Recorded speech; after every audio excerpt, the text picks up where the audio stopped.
What's up? What's up? How's everyone doing? Welcome to the show. Welcome to our Week 2 preview of Section 1 football in the Hudson Valley Football League. I'm your host, Frank Langella, joined with my co-host, Marcelio Langella. Mars, how you doing? How's chat doing? Good. How's everyone doing? Good. Yeah, doing well, man. I mean, we're week 2, and it already feels like it's the end of the year. How much stuff has been happening, especially across the league. So, it's been a lot so far. Yeah, and we want to welcome our audience. We appreciate you guys, as always, for tuning into the show. If you are new here, we are going to be talking about the upcoming games. We're going to answer first some questions, from the audience, those that have submitted via Patreon. And obviously any questions that come up from the audience as well in chat. We'll do that after Patreon gets first dibs at it, which is a good segue to consider joining our Patreon. There's a free membership stuff where you can get our announcement, and also paid stuff where you get some premium perks and content. Then we're going to kind of dive, as the season goes along, we'll start looking into the leagues. So it's too early in the year for us to really talk about league standings, I think. So we will, as the season goes along, we'll have a segment for that stuff. And then, guys, if you guys submit, fan-created pump-up videos or memes that you guys create, and you submit them by Tuesday night, you might get the chance to be showcased on this, that we can have a good laugh. But obviously, there's a couple guidelines. Number one, got to be appropriate. So no inappropriate stuff. And number two, got to have some effort in here, right? We're only going to pick the good ones. So that's kind of what we'll do there. So before we dive into our questions, I do want to segue to our sponsor, who is sponsoring our show this year. And so let me just bring them up, and that's Salem Ridge Construction. And just a quick word from our sponsor. And if are you or someone that you're looking for are looking to remodel your home, I'm already tongue-tied. I'm getting tired.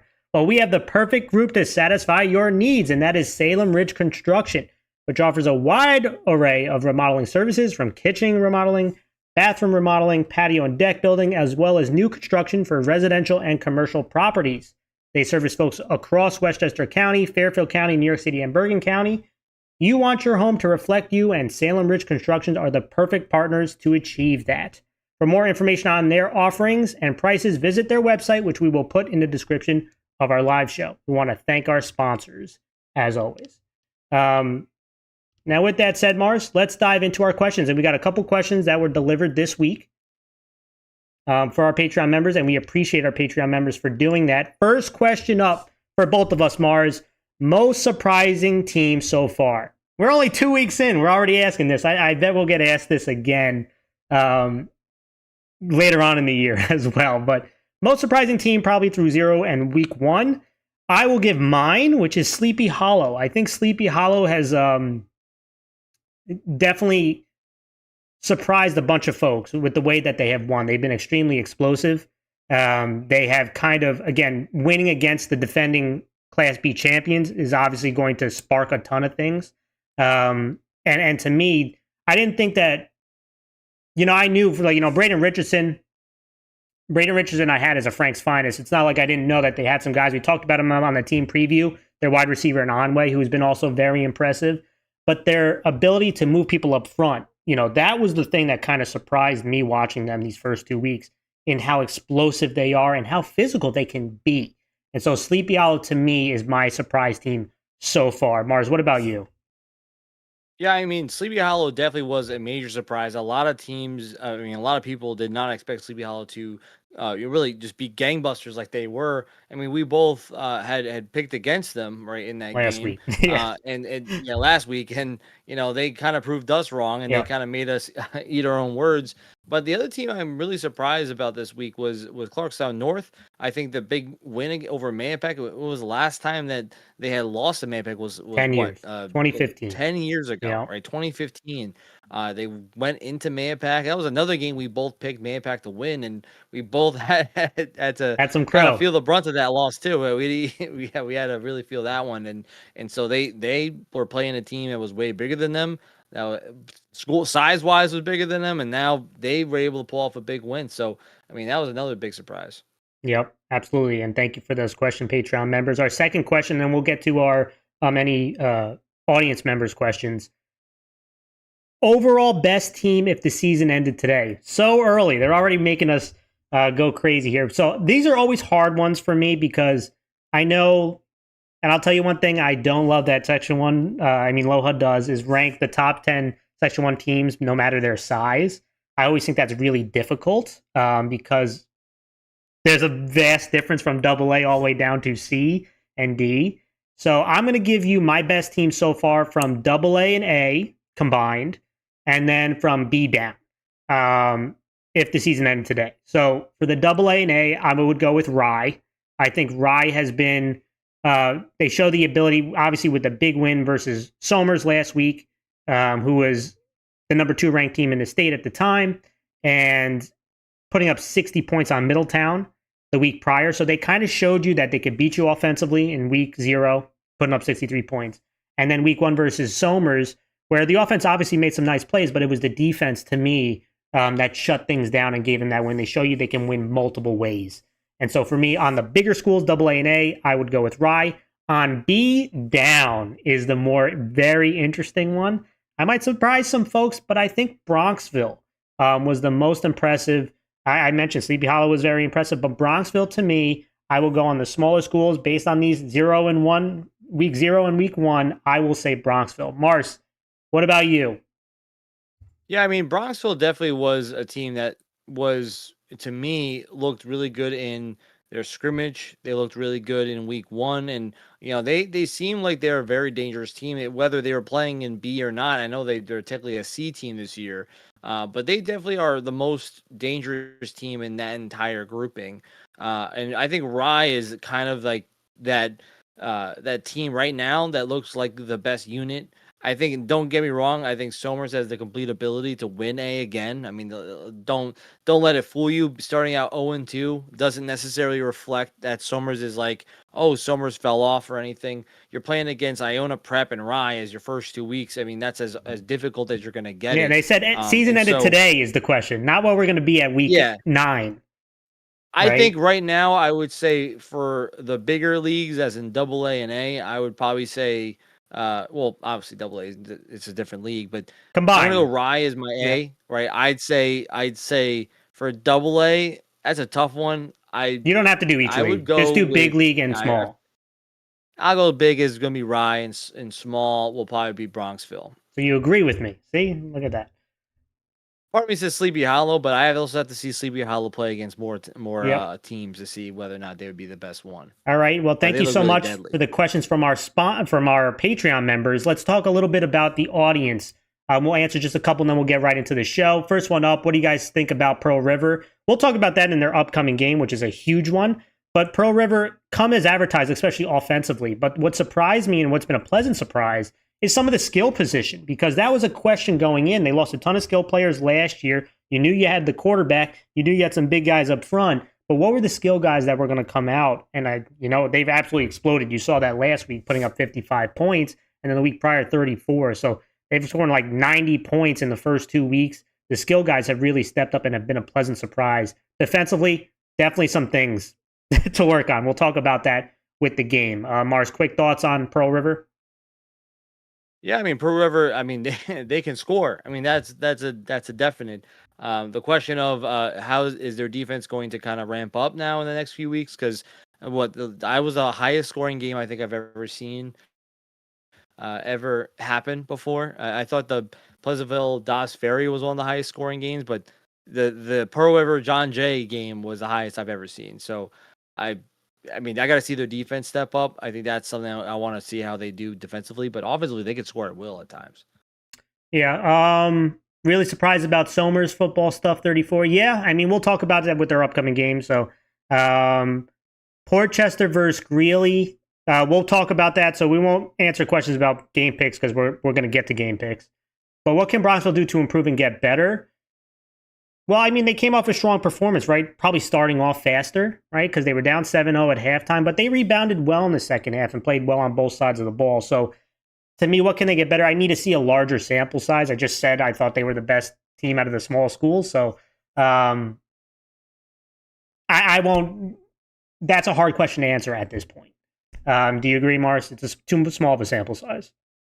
Yeah, it's only 1 week. I mean, Yeah. like I said this last week, but the week one's the sloppiest games of the entire season. So, you're either gonna get like mistakes after mistakes that kind of lead to these massive high scoring games. I don't think we're gonna see offensive games to this extent that we did see this week. I hope This not. was As a defensive guy, I you hope. said in the I think the weekly recap, you kind of mentioned this was like the defensive coordinators like Worst the biggest nightmare. nightmare Yeah. was seeing all these high scoring games happen. I don't think it's going to get to the same level. If it does, then there's a defensive problem going on in the league. If every game is going to be 45 to 47 or 55 to 47, and I mean if every game is going to be there's good offense in there. There's just also some games, ugly there's defense. a glaring problem. Yeah, then there's a glaring Yeah. problem in section 1. It's a mix. If that's going to happen for every game. Yeah, when it's that high, it's usually a mix of some good offense and some bad defense. What do you think the problem is with East Ramapo? Well, I mean, the big problem that comes right off the chart is defensively. And they have a very good defensive coordinator in Coach Delvo who's been doing it for a long time, but they've given up way too many big plays and way too many yards. Thoughts on John Jay? East Fishkill or Cross River? I mean, we'll kind of dive some into the game. So again, really appreciate you guys. Keep them coming. Love the commentary in the chat. But those were our question segments. We'll answer some questions as the show goes along, but that's the one we'll end there. Next up, though, let's set up into our interview of the week, and that's going into one of our biggest games of the week. And I'll just tell you what it is, and it's Bronxville versus Sleepy Hollow. Obviously, Sleepy Hollow being one of the surprise teams. Me and Marge has mentioned it so far this year. And we were joined by a special guest, and that is Braden Richardson, a running back and defensive back from Sleepy Hollow, to talk about himself, talk about how the team has started the year, and his upcoming game. And I spoke with him last night. Take a look. Joining us now, he is the running back and defensive back for the Sleepy Hollow football program. We want to welcome to the show Braden Richardson. How's it going, Braden? What's up? I'm doing good. How are you? Doing well, and thank you so much for joining us. And listen, the first question that I have for you is you've had such a strong start to the season. Over 100 yards rushing in the first 2 games, making plays both running and receiving. And I know I talked to you at Media Day a little bit, but definitely want to get your opinion for a large audience. You know, you've gone through a couple injuries that have taken kind of full seasons away from you. And now you come out guns blazing, playing really well the first 2 weeks. Can you explain to us, your journey from freshman year you came in, guns blazing up on varsity, couple injuries, and now you're back. How does it feel to be back on the football field, number one? And what has it been like journey-wise through your injuries, getting your mind, your body ready for where you are today?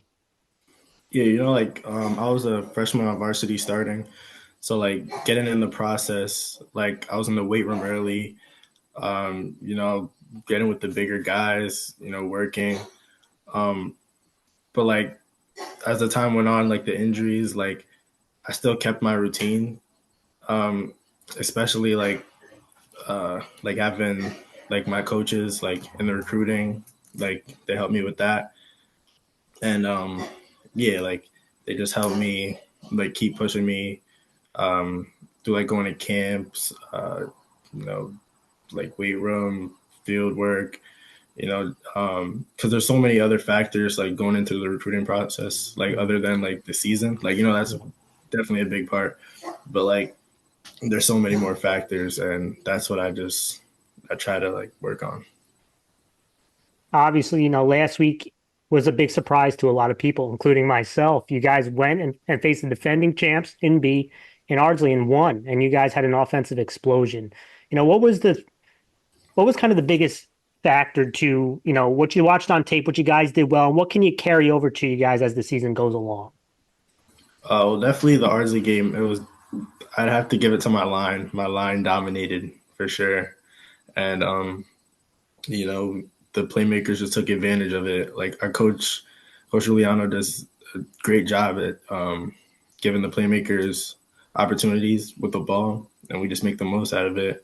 And as you saw, Ardsley game, it paid off. That's a great answer. I'm sure the big guys up front will love hearing that. But let's talk. You guys have another test this upcoming week. Bronxville. They're big. They're physical. When you watch them on tape, what are some of the things that stand out to you that they do well? Definitely running the ball. Number 7, he looks like a hard runner. He doesn't go down first contact. But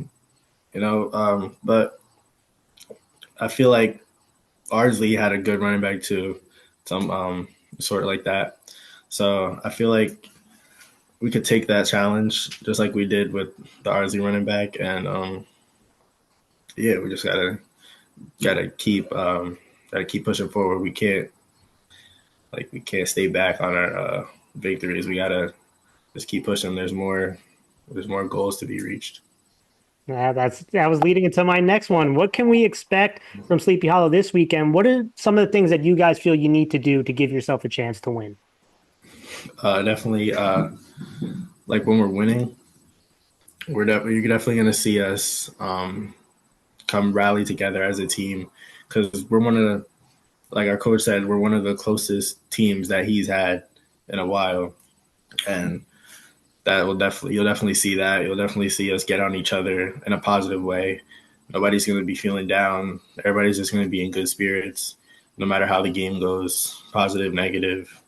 We're all going to be together. That's great. Well, thank you so much for joining the show, Braden. We really appreciate you coming on. Yes, sir. No problem. Well, thank you so much, Braden, for joining us. And what a start to the season for him and Sleepy Hollow. And we'll obviously talk about that upcoming game. And now let's move, Mars, to our main event, and that's the game picks. But before we do, guys, I know a bunch of people are watching. Appreciate everyone that's getting involved in the chat. Make sure to hit that thumbs up, hit that sub button if you haven't already. And guys, share it out to people you might think would enjoy this type of content. This is going to go live on our channel, so anything you guys miss, you guys can always go back. And also consider becoming a Patreon member. It's a good way to help support our group and also to get announcements and some exclusive content. So Mars, we're going to get into the games. We're going to start from the Hudson Valley Football League and go to then AA, in reverse of what we did last time. And last week was a bit of a tough one for me, Mars. Mars won by 2 games. So he had 2 less losses than I did. I got to say, I got to give off this trophy. I want to appreciate the winning this week. And, I was trying to get it bigger, and but I couldn't get it in time. So I do appreciate the ability I have to pick games, and starting off 1-0. It means a lot to me. It's a sad week, but I'm going to have to rebound and try to get the win this time around. But let's dive into it. Our game picks, and we're going to start with the Hudson Valley Football League. And I'll put up the schedule, guys, at the top while we're picking them. And don't mind, this has come from game day 1. I know that they've had some schedule, updates on records and stuff, so don't worry about that. But that's a little snapshot of what we can expect. 4 games from Hudson Valley Football League. And let's start with Tappan Zee 1-1 at Poughkeepsie, who's 1-1. Last week, Tappan Zee won 35-14 at Magnus. Poughkeepsie won 50-0 at Croton Harmon. And when I look at this game, Mars, Poughkeepsie obviously was extremely explosive last week. It was a really nice rebound. They got shut out the week prior. They are home, but playing a Tappan Zee team that a young man in Kukla has made some plays the last 2 weeks. He had a kick return touchdown last week. He has made some plays, like I mentioned, an important 2-way player for them. And their running back, Jacobson, 3 rushing touchdowns last week. This running game is starting to get going. That's when Tappan Zee, I feel like, is at its best, when they can get physical and then take shots down the field. I'm going to go with Tappan Zee in this one. I know Poughkeepsie had a really nice rebound last week, but Tappan Zee's ability to run the ball and then hit some big plays, guys like Kukla making plays, I'm going to go with Tappan Zee. I'm also going to agree with you. I was really kind of close in this game, mainly because Poughkeepsie really went on a scoring tear right last week, 50-0 against Croton Harmon. But I'm going to agree. I think once Tappan Zee really starts setting the tone with their offensive line, really owning the line of scrimmage, and they start really developing that run game, it's really hard to stop them. I'm going to go with Tappan Zee. Next up, let's go Portchester, who's 1-1 at Greeley, who's 0-2.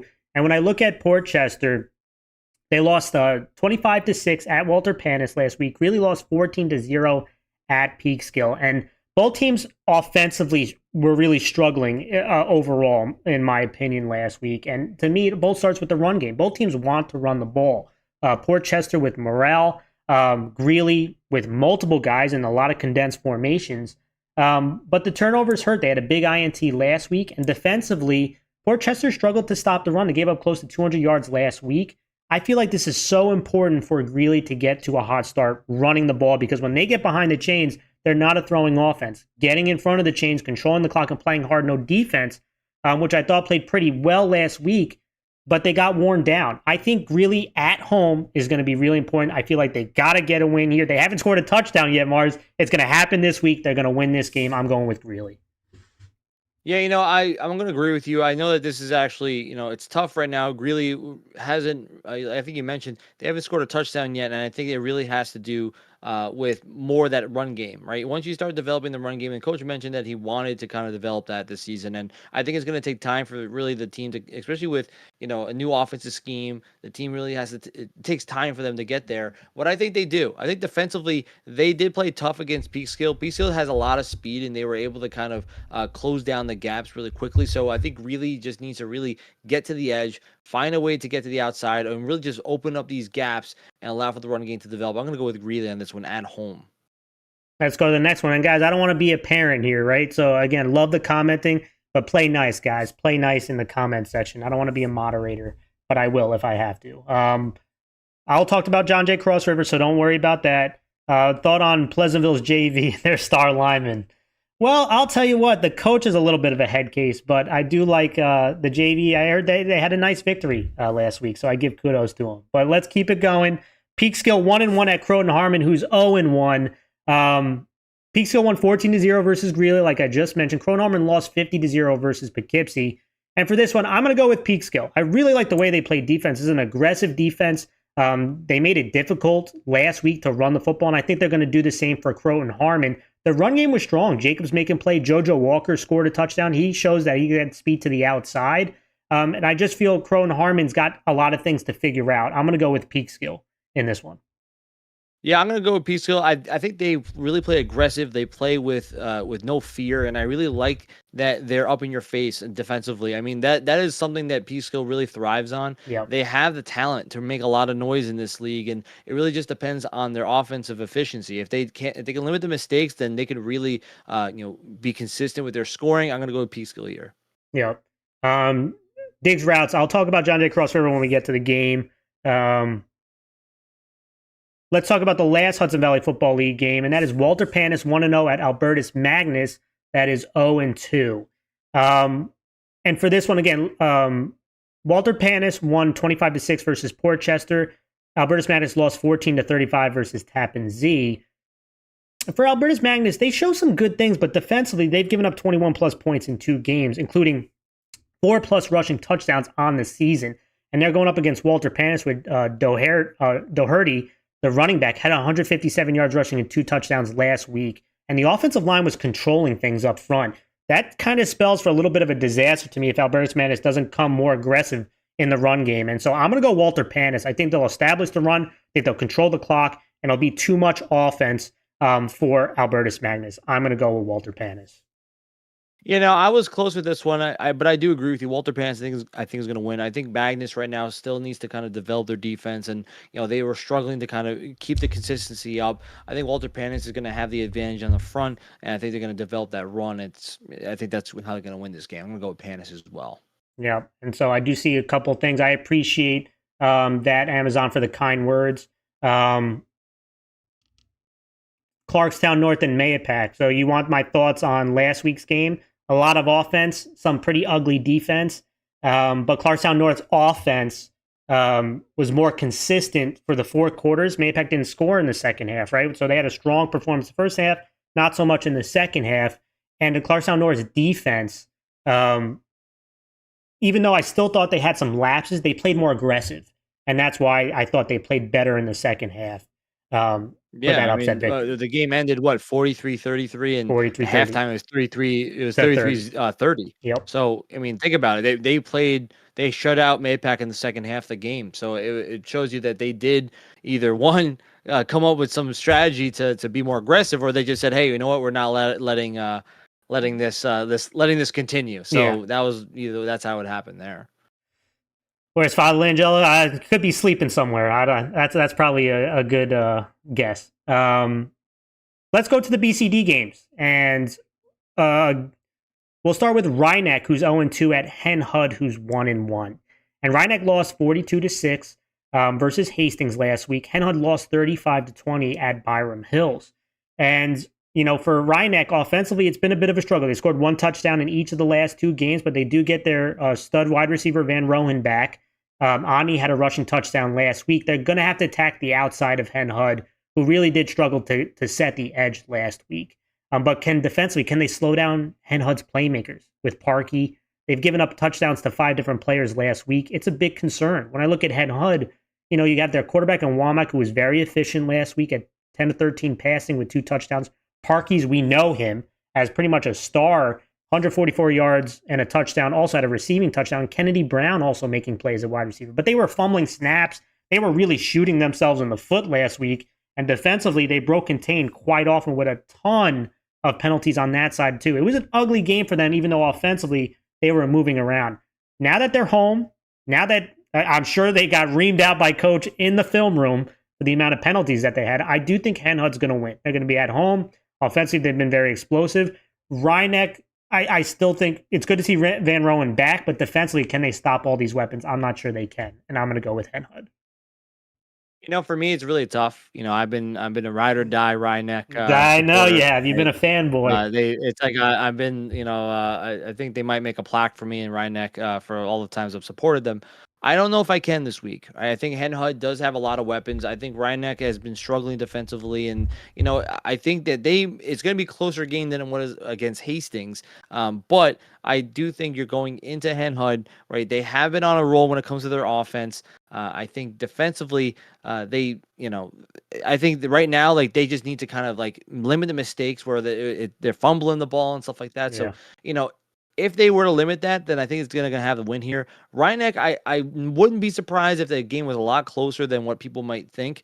I think they still need to fix the little things, right? And once they do that, then they'll definitely have more consistency. I just think right now it feels like they had some injuries or some, they have to kind of keep things going. But I'm just going to go ahead and they're at home.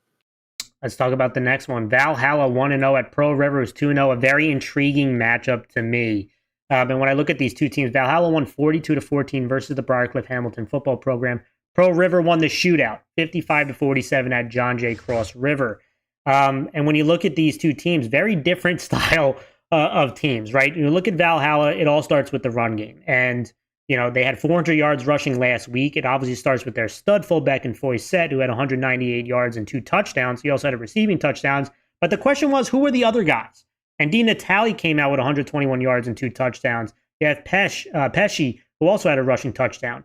To me, playing Pearl River, they're going to have to slow the game down. They're going to have to take these long possessions, keep the ball out of that Pearl River offense because they can put up a lot of points.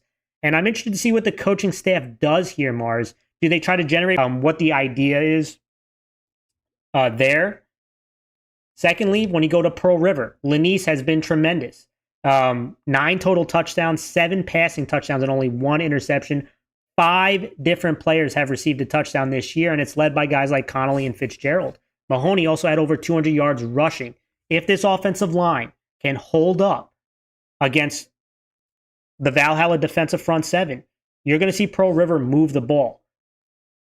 My pick here, I know I went on long because this is one of my most intriguing matchups this week. I am on upset alert this week. I'm going to go with Valhalla. I know this is going to shock a ton of people, but the big reason why I think is Pearl River has come off a tremendous victory, a high scoring, back and forth, a lot of emotion, a lot of physicality. But now they got to play a Valhalla team that runs the ball very well. And if Pearl River's defense allows 4.8 yards per carry and gave up over 200 yards rushing last week, if Valhalla can hold the ball and limit the amount of possession Pearl River has, I do think you're going to see a shock this week. And I know I might be crazy, and people maybe going to rip on me at the end, but I'm going to go with the upset. I think Valhalla wins in a very close game, and it's going to shock some people. Go ahead, Mars. This is tough. I mean, there's a lot of people in the comments that already don't like. I know they're already calling me crazy. I could see it. I think like right now, when you look at these two teams, it is probably one of the more interesting picks to make here because Valhalla has a lot of speed. Their rush offense is phenomenal, yes. And they have the ability to make some big plays. And I do agree when you do control the run game, you are going to control the time possession. Yeah. But at the same time, I'm going to say Pearl River, right, scoring 9 total touchdowns, right? I think their quarterback. I know Lenny said 9 total touchdowns alone. Yeah. Only 1 interception, yeah. right? And even Mahoney, as you said, had 200 yards so far in the season, right? I mean, that offensively, they're cooking. They're cooking with gas, right? And so the only question I have is about Pearl River's defense. Yeah. I mean, as much as they won 55 points, they also gave up 47 points. So it's about the question of, can their defense limit Valhalla's offensive front and rush offense so that they can get themselves back on the field and start making some big plays? I'm gonna go with Pearl River. I mean, I think when you play at home, right, you got all the kinks out. It's the first week of the season. You know, all the little things like the mistakes on the defensive side, that stuff does kind of limit itself. Like, it kind of fixes itself over time. So the question I have is, if the defense does improve, if they are limiting these big plays from Valhalla, I think that Pearl River is going to win this week. I think offensively, their passing game is right now like top tier, right? I think the only other team that scored this many offensive passing touchdowns in B was Pleasantville, right? So at the end of the day, like, I mean, it's crazy, right? When you think of how much passing attack that really they were showing off. So I'm gonna go with Pearl River. Honestly, it's going to be a really close game to me. I think it should be interesting depending on the defensive play from both teams. It is, and that's going to be the big factor to me. And I know that doesn't take away my thoughts on Pearl River, who I think is a very strong football team. I just have a weird feeling, and maybe I'm crazy. Maybe I'm a little crazy. We'll see next week. You guys can trash on me, but if I'm right, I'll remember. I'll keep tabs of all those comments. I can just keep bringing out. I'm just going to keep bringing out my trophy every time I get my game picks. Well, let's go to the next one. What I'm going to end up getting is my title belt. I was ordering one of those. Listen, you got to win more than 1 week. You haven't won the season ranking, and I think since we started this thing. So let's go to the next one, and that's another very intriguing matchup. John Jay Cross River, who's 0-1 at Pleasantville, who is 0-1, and we mentioned there was a lot of high scoring, and these two teams were part of the two biggest high scoring games. John Jay lost 47-55 versus Pearl River. Pleasantville lost 45-47 at Dobbs Ferry. And, we kind of talked about it. Both these offenses were tremendous. I mean, John Jay had over 500 yards of offense last week. Their quarterback, who got injured, so they had to put in their star receiver, Patrick Ryan, at the quarterback spot. And he was really good. I mean, 19-27 passing, 250 yards, 2 touchdowns. He also rushed for 2 touchdowns. And their running back, Rinaldi, had 255 yards rushing and 3 touchdowns. So that combination we knew of, but was a surprise was the young receiver in Tessie, who's a sophomore, had 14 catches, which was a school record. I mean, was tremendous. And that trio could be a dynamic one if they continue that. Now, this offensive line also made a ton of big plays. And look for John Jay Cross River to utilize the quarterback run. It was a struggle for Pleasantville to stop the quarterback run last week. Patrick Ryan at the quarterback spot this week. They're definitely going to be testing to see if Pleasantville has become more disciplined since that time. But defensively, they also gave up 500 yards and 300 yards in the air. And that leads me to Pleasantville. They had 6 passing touchdowns. I give a lot of kudos to Rizzi. I thought if they had to throw a lot, they were going to struggle. He was really good. And he was throwing it to guys like Strauss, who had a touchdown. Hudzinski had a touchdown. Barreto, who came out of kind of nowhere as a receiver, making big plays. So if this offensive line can protect Rizzy, you could see them attack down the field against John Jay Cross River. Defensively, though, very uncharacteristic for Pleasantville. They gave up way too many chunk plays, especially to the quarterback spot. They're facing a very different type of offense, but an offense that will utilize their quarterback running the football. They gave up 7 rushing touchdowns last week, including 2 over 40-yard touchdowns. That cannot happen this time around. Unfortunately, I do think John Jay Cross River have a little too much speed for Pleasantville. I think you'll see another high-scoring game, not as high as we saw last week, in the 50s and 40s, but I think you'll see a game in the high 20s and 30s, and I think John Jay Cross River goes on the road and wins this one. Mars, thoughts on the game? You're not picking on it, but thoughts on it. I'm not going to pick the game. Yeah, but I will say this. I know the John Jay, obviously, offensively, they really did have a showcase, right, last week. But it still wasn't enough. And I think it has a lot to do, obviously, with the defense efficiency for John Jay. They really, in order for them to, especially when you score 47 points in the game, you're expected to win, right? That's kind of the idea.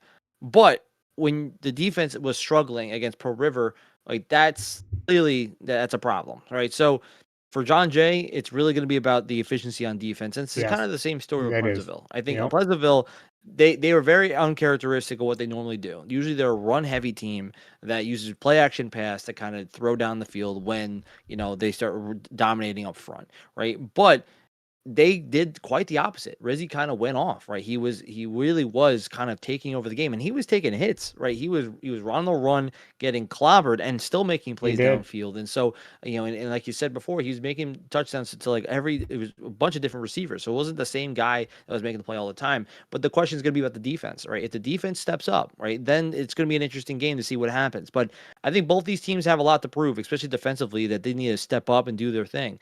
Offensively, they proved they could score touchdowns. Yes. Right now, it's about being efficient on both ends of the ball, and even on special teams to really kind of set themselves up for the game here. Absolutely. Let's go to the next one. We have Byram Hills, who's 1-1 at Westlake, who's 0-1, and Byram Hills won 35-20 versus Hen Hud. Westlake lost 35-13 at Bronxville. And when I look at this game, I'll start with Byram Hills. Offensively, Mars, they played much better last week, and it starts up front. Their running back in Weiss had 2 rushing touchdowns, also had a really nice passing touchdown to Ken Glossi,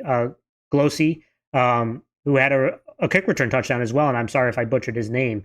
Now, defensively, they did give up 300 yards, so the focus has to be on stopping the run, but I thought they were much better last week than the week prior, so setting the edge against the speed of Westlake is going to be super important. As for Westlake, they have multiple backs. DiNapoli had 2 rushing touchdowns. They put him at the quarterback spot to do some kind of wildcat stuff, some read stuff with some of the other backs with Pippo and Hud. But this offensive line in the second half struggled. And I look for them. They have to step up this week to give their running backs more options because they have a young green quarterback playing at the quarterback spot, and the passing game is going to take some time.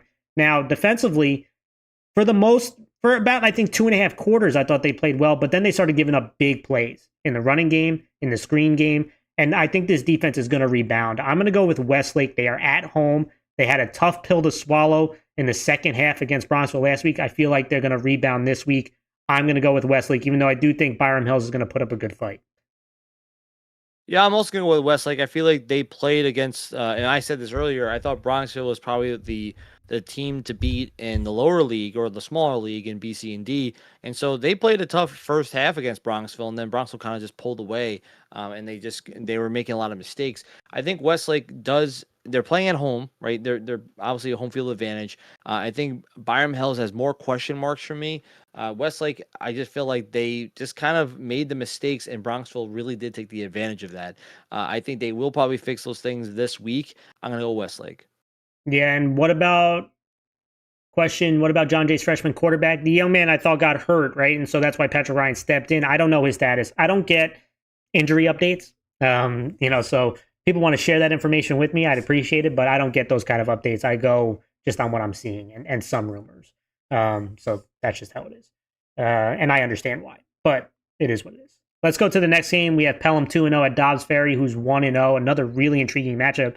I know this BCD, I don't like the league overall, getting to the league, but they have created early on in the season some interesting matchups here, and this is one of them. And Pelham won 35-12 versus Irvington. Dobbs Ferry, like I said, won 47-45 versus Pleasantville. And looking at these two teams, again, very different style offenses. I love the skill players for Dobbs Ferry. I mean, they had 7 rushing touchdowns last week, Mars. Their quarterback, Kearns, leads the way. Not a big guy, but a very elusive guy. I've talked about him. He was one of Frank's finest. He is a spark plug. He had 4 touchdowns last week, but some of the other guys, O'Connor had 2 rushing touchdowns. He's more the physical back. You have Smith. You have Mole, who had 167 all-purpose yards. If they can get on the edge of Pelham, they're going to cause a lot of havoc. The question is, can they? Because defensively, they gave up a ton of big pass plays.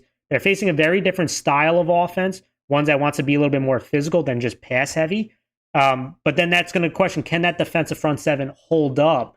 Right? They're not going to see as many passes they saw last week, but are they going to hold up in the run game? As for Pelham, you're going to see a lot of rollouts. They're going to try to control the tempo. Frankie Reese just has to be smart with the ball. Don't give Dobbs Ferry extra possessions by turning the ball over.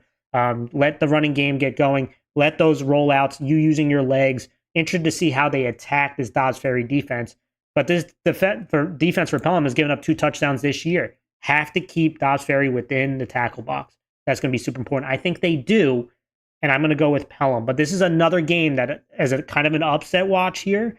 But I am going to go with Pelham, but it would not shock me if Dobbs Ferry wins. But I will go with Pelham. I think they're going to control the tempo of the game. I'm going to go with Dobbs Ferry. I think they're at home. It gives them a lot of that boost of energy when you're playing in front of your home crowd. And I do agree that, Pelham has an interesting kind of offensive scheme that they're going to run. And I do think that Dobbs Ferry, more against the run, is better defensively than against the pass. I think last week against Pleasantville, they did kind of bail out to stop the run because a lot of times when Pleasantville was trying to run, they did struggle, right? But when they were trying to defend the pass, that was where it was almost like they're almost playing man coverage to a certain extent. And that's why these empty formation sets, they really were struggling to kind of keep up with all the different routes. And here's the thing. A lot of that last week was also rollouts that, Rizzy was making plays downfield. And so Dobbs Ferry defensively had a lot of chances to make big plays, but Pleasantville was able to capitalize on the little mistakes. And that's how the game just kept extending, right? It was like extending the game further. And so I think that Dobbs Ferry is going to try to control the time of possession. I think they might try to slow the game down in their benefit. They might try to say, let's just methodically chip away at Pelham. And I think that's what they're going to try to roll with in their classic wing T style offense. So I'm going to go with Dobbs Ferry here. Let's go to the next game, and that is Tuckahoe, who's 2-0 at the Briarcliff Hamilton football program, who's 1-1. And Tuckahoe last week probably pulled off one of the big upsets of the week. They won 27-20 versus Nanuet. Briarcliff lost 42-14 at Valhalla, but it was close in the first half. It was only 14-0 before things kind of fell apart. And when I look at this game, Mars, for Briarcliff offensively, we know Birch is a big-time playmaker, and their quarterback Alomar made some plays last week, a couple passing touchdowns. The quick passing game is obviously going to be really critical, especially facing a really tough front. But my concern is defensively. They gave up 400 rushing yards last week, like I mentioned. And when you look at Tuckahoe, they run the ball very well, especially with Connolly. He's had over 150 total yards in back-to-back weeks. Their quarterback in Bryce has been very efficient. He can run the ball at the quarterback spot, had 3 passing touchdowns against the bigger team. And guys like Reyes and Gentry had a receiving touchdown. If the defense of Tuckahoe can slow down Birch, and I mean slow down, because it's really hard to stop him. They move him around from running back, wide receiver. If they can slow him down and generate pressure up front, this secondary will be challenged, but if they can generate pressure, I think it'll alleviate some of that challenge. I'm going to go with Tuckahoe to win on the road. I think they're going to run the ball very well, and I think it's going to not give Briarcliff enough chances to catch up. I'm going Tuckahoe.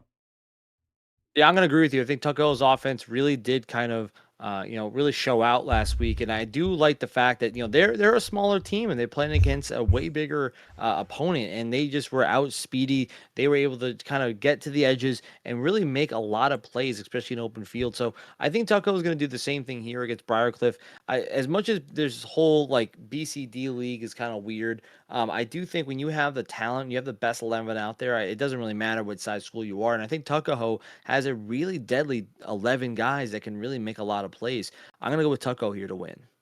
Let's go to the next game. We have Putt Valley, who's 1-1 at Woodlands, who's 0-2. Putt Valley won 48-16 versus Edgemont Briarcliff Blindbrook football program last week. Woodlands lost 35-14 versus Haldane. And, for Woodlands, Terrain has had touchdowns in back-to-back weeks. He's really starting to come into his own. Amir Jackson also had a touchdown. The question I have is defensively. And now Gaston, helps lead the way for them, but they gave up over 200 yards rushing last week, and that's what Putt Valley does very well so far this season, the ability to run the football, led by their running back in Tarrant. I'm going to go with Putt Valley. I've been very impressed with their run game. If you have a difficulty stopping the run, this is where they can really hurt you. You have to really get them behind the chains and make them a passing team because that's not what they're comfortable with. But can you? And I don't think they can, and I'm going to go with Putt Valley to win this one. Yeah, I'm going to agree. I think Putt Valley is going to win this game, and I do like the way their offensive system works. It does kind of rely on whether a defense is disciplined and follows their gaps. They run that option. So, yep, they run the option. Yeah, that's what I'm saying. You have to actually stay disciplined to your rules, and if you aren't, then that's where you make the big mistake. So I think Putt Valley is going to take advantage of that. I think their offense has been very efficient so far. I'm going to go Putt Valley to win this game. Next up, we have Haldane, who's 2-0, at Hastings, who's 1-1. Haldane won 35-14 versus Woodlands. Hastings won 42-6 at Rhinebeck. And, again, this one, to me, I thought Hastings had a really nice bounce-back game. They had 5 different players score last week. It was led by Kessman, Sabrega, and Curtis, leading the way for the team. But again, defensively, in high school football, you have to, if you're going to challenge teams, you have to be able to stop the run. And, the front seven is going to be facing a physical Haldane rush attack, who has run over 200 yards last week. And Gogler leading the way. He's had back-to-back very strong weeks, 172 yards and 2 touchdowns. Williams had a rushing touchdown. And their quarterback, Corliss, stepping in for an injured Palace, has been efficient. And if he could stay efficient and limit the turnovers, I think Haldane will find success running the football. Look for them on defensively to try to generate some turnovers and control the tempo of the game. I'm going to go with Haldane to win this one. Yeah, I'm also going to agree with you. I think Haldane, offensively, the rush offense has been really efficient. Their offensive line really has to step up, and if they can own the line of scrimmage, I think they're going to win this game easily. I'm going to go with Haldane. The GOAT's asking, when is A coming up? It's after BCD. So we're almost at the end here. A few games left of this grouping. Yep, yeah. And then we go to A. All right, next up, another really interesting game to me is Ardsley 0-1 at Nanuet, who's 0-1. And I mentioned both these teams. Ardsley lost 48-43 at Sleepy Hollow. Nanuet lost 27-20 at Tuckahoe. And both these teams started the game, in my opinion, pretty terribly. Like for Nanuet, they got down 19-0 and had to claw their way back, and they did to give themselves a chance. Ardsley was down 27-0, but they climbed their way back. So look for both these teams to try to start off a lot faster. And for the Ardsley side, they had 2 fumbles in their first 3 possessions that were absolute killers for them. But I really like the way that they grinded back against a tough team. And it starts with their quarterback in Kaplan at 3 rushing touchdowns, 189 yards passing and a touchdown.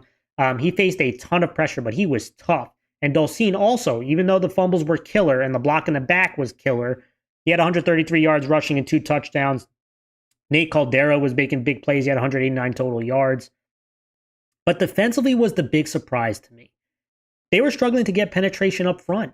Gave up over 300 yards. And I know Nate Caldera had an INT. They recovered a couple fumbles, which kept them in the game. But look for this Ardsley. It's very uncharacteristic for this Ardsley defense to be struggle against the run that much. And I'm looking for them to rebound. They're going to have to against this Nanuet offense that loves running the ball with Diadamo, Diffley, and their quarterback in Piscatelli, I thought was pretty efficient. I do think Ardsley's going to bounce back. I'm going to go with Ardsley. I know Nanuet is home. They are big. They are physical. But I do think Ardsley showed that they can be physical too. That's what helped them come back against Sleepy Hollow last week is their physicality. And I think they're going to match that, and I think the defense is going to play better. I'm going to go with Ardsley. Yeah, I'm going to agree. I think Ardsley did find a way to come back after Sleepy Hollow kind of like shook them for a while, right? And they stayed in the game, right? They made mistakes pretty early, and then they said, well, all right, we got to just do what we do best. The defense is really the big thing for them. So they were climbing their way back eventually, but it was just too little too late. I just think that Nanuet, I think against Ardsley in the past, I have to look at the records, but I think Ardsley's kind of been dominating the last few times they played against them. I think Ardsley defensively will play a lot more tougher against Nanuet. It's more about the angles and leverage, and I think Ardsley's going to scheme a lot more efficiently against that. I'm going to go with Ardsley. Next one up, we have Edgemont, Blindbrook football program 1-1 at Irvington, who's 1-1. And Edgemont lost 48-16 at Putt Valley. Irvington lost 35-12 at Pelham.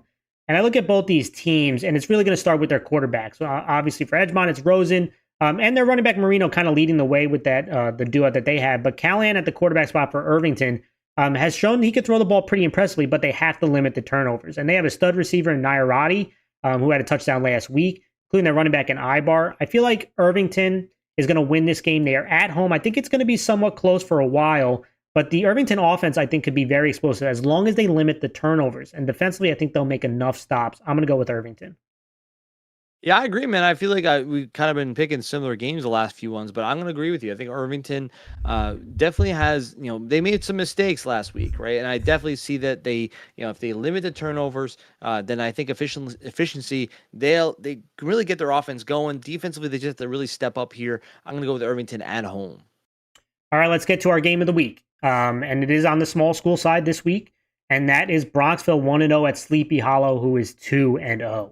And we'll do a little bit of film room at the end, guys, and then we'll drop into A. But let's talk about this game overall. Bronxville won 35-13 versus Westlake last week. Sleepy Hollow stunned kind of the section, winning 48-43 versus the defending champs in Ardsley. And when I look at both these offenses, Mars, both these offenses, the names are different, but they're both predicated at running the ball first. Running the ball first, and for Bronxville, running the ball with physicality. They have a strong offensive line. They bring in their tight ends in Moore, who is big and physical. It's pretty much adding another offensive lineman at the edge, but so does Sleepy Hollow. And for Bronxville, Formato had 262 yards rushing and 3 touchdowns, also a receiving touchdown last week against a tough Westlake team. And so this offensive line and tight end groups and fullbacks really can move people at the point of attack. And Formato is a patient runner, but he can run with some physicality once he gets to that second level. The question I have is the quarterback spot, right? McMurray, who was, I thought, really good last week. The play action is going to be so important, and attacking down the field is going to be so important because Sleepy Hollow, they are aggressive, and they've given up some big pass plays because of that aggressiveness. So if they can hold things up front, there's going to be opportunities down the field. And defensively, they played a really strong second half defending the run, but the secondary is going to have their hands full. If you're going to try to stop this brutal rush attack, the Sleepy Hollow rush attack that's got studs, you're going to get one-on-one opportunities against their stud receiver, which is going to open things up. Thomas Friedman was really good for that defense last week. Can this secondary hold up enough and this front seven get some pressure on the quarterback? As for Sleepy Hollow, I'll just say this right now, they have a 3-headed monster. It starts with the guy we interviewed today or yesterday, that we showed today in Richardson, 196 yards and 3 touchdowns and a receiving touchdown last week. But their wide receiver Onway, if he's going to get one-on-one opportunities, he made Ardsley pay last week, had over 100 yards on just 3 catches, Mars, including a touchdown.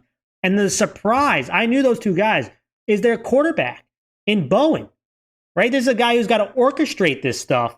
He was 4 for 6 for 2 touchdowns last week, also ran for 125 yards and 2 touchdowns. This trio is dynamic, but the offensive line moved Ardsley around last week. And if that offensive line is going to play at that level, they're going to put up a lot of points. Defensively, they gave up way too much in the second half. So which defense are we going to see is my big question. But the big thing to look for, Mars, running the ball to set up the passing game. Both these teams love to do that. Your thoughts on this game before we go to film room and then pick it? I mean, this game is definitely the most interesting game that I've seen so far, mainly because no one expected Sleepy Hollow to kind of be this, this out of nowhere team that now is considered to be one of the best teams in this BCD grouping. And Bronxville has always been a competitive program, but they kind of been just dominating so far. I know, like I said before, it's only been 1 week, but it kind of feels like Bronxville's kind of been that perennial team that looks like they're ahead of others, right, in the same grouping. So it's going to be interesting to see, and this is going to be a good test, right? Is Sleepy Hollow for real? Is Bronxville for real, right? We're going to find out this week, and that's why I think it deserves to be the game of the week. It is. I do, and I agree with you. And now we're going to go to a quick film room. I'm going to look at both offenses and how they like to run the ball, number one, with their stud backs to help set up the pass. So just give me 1 second, guys. Make sure you guys can see it. Last week's game. Oh, so the GOAT said we had last week's games up. Do we have the updated list of some of these? That was last week. He was saying. I mean, we'll check. We'll double check that. We'll check that GOAT. Oh, you're right. That was last week's. I'm sorry. I'm sorry about that, guys. Thank you for pointing that out. But we'll go to the film room. My apologies, guys. Something must have happened with that. But We talked about the games. But thank you for pointing that out. Can you guys see my screen? Yes, you're all good. Perfect. So let's start with Bronxville, guys. And the big thing I want to look at is the run game and the running with physicality. And the offensive lines for both teams, Bronxville and Sleepy Hollow, tight ends, fullbacks, they played well. They opened things up for their stud backs. And I'm going to start with Bronxville. And you can see in this formation, they have a tight end wing with a split end to the left. It's trips with a single receiver to the right. And I just love their ability to move people off the ball. You're going to see they're going to get down blocks from the tight end, down block from the wing back. You're going to see a couple linemen pulling, and they'll allow their patient running back to find a hole and hit it. Right? But I just love their ability to move people at the point of attack. You're going to see, look at this line right here. Look at them drive the defenders down the line. You're setting up a seal right there, and look at these guys pulling into space. Now, can they make contact? Boom, right there. There's a seal right there. So now you got movement at the point of attack. You got these guys pulling, making contact with defenders in space. And now you give your running back this kind of space to operate, and he's going to make you suffer. Right? Formato's a very good. Look at him hit that hole hard. Boom. See you later. And you saw that from Bronxville in the second half. Running with physicality. This offensive line and tight ends moving people at the point of attack, giving the running back an opportunity to hit that second level. And I bring this up because it sets up their passing game. Right? Look what you see here. You got a tight end. You have a wing. Now they're going to motion the receiver over to trips. Practically the same formation. But they're not going to run it this time. They're going to motion him and they're going to throw. Give max protection. But look at all the bodies near the line of scrimmage. You got 8 guys within 3 yards of the line of scrimmage, which means you're going to get one-on-one opportunities. So let's test the secondary. See if they can win these one-on-one matchups. And so you see they're going to hike the ball. All these guys near the line of scrimmage, it's one-on-one, a double move. And now you got to deliver a nice ball, and he does. Into a big chunk play. The physical running game setting up the passing game. And they're not the only one who does it. Let's go to Sleepy Hollow now. And look at the formation. Wait a minute. Tight end, wing, and a flanker. That's the trips with a single receiver backside. Exactly the same as what we saw with Bronxville. And they like to run with some power. And what I was so impressed was that offensive line and tight ends and backs moving people at the point of attack. That's what you're going to see. Down blocks. A couple linemen pulling and giving their stud Richardson an opportunity to find the hole.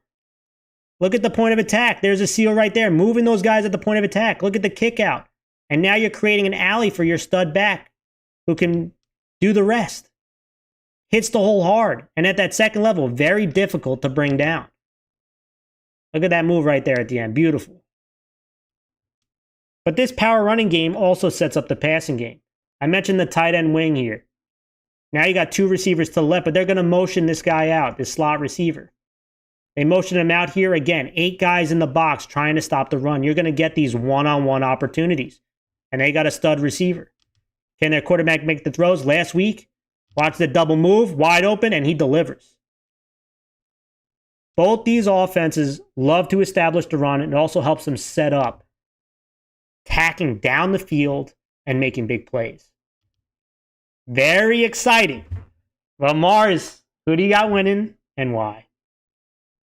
Yeah, no, this is definitely one of the tougher games for me. And no, Sleepy Hollow at home, right? It was just like last week. It was a battle, right? And they're really shocking a lot of people. They have a lot of skill players that can make big plays, and each one of them was really showing out last week. And the only thing I'm concerned about with Sleepy Hollow is their defense, right? They gave up. Obviously they scored 48 points, but Ardsley was able to come back, right? They were able to kind of, shorten this lead, and they almost made it all the way back, but it was just, like I said before, too little too late for Ardsley.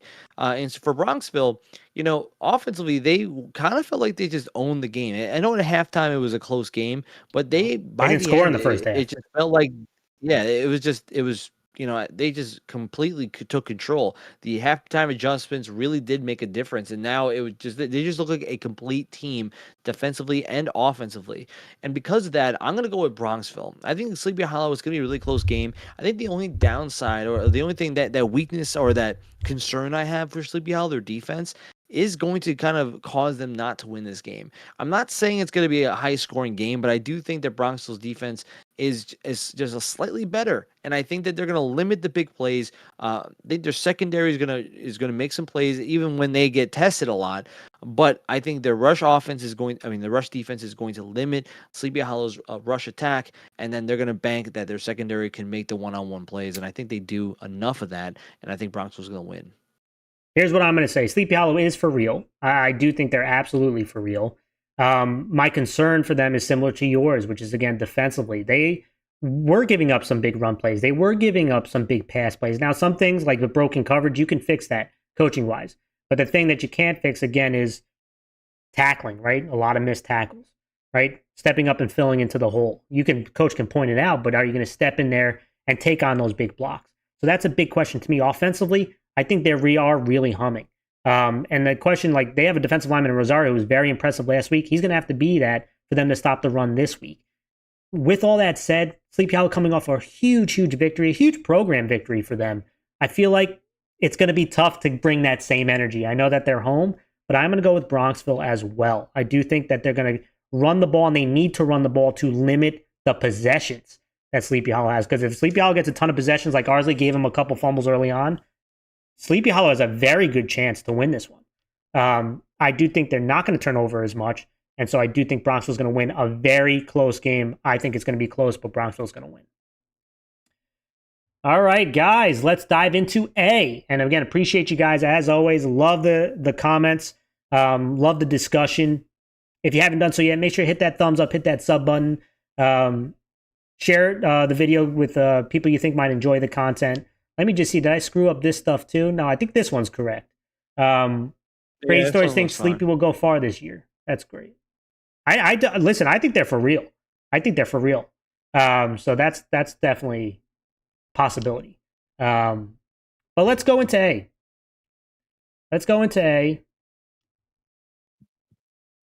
And first one up, we're going to talk about Nyack, who's 1-1 at Clarkstown North, who is 2-0.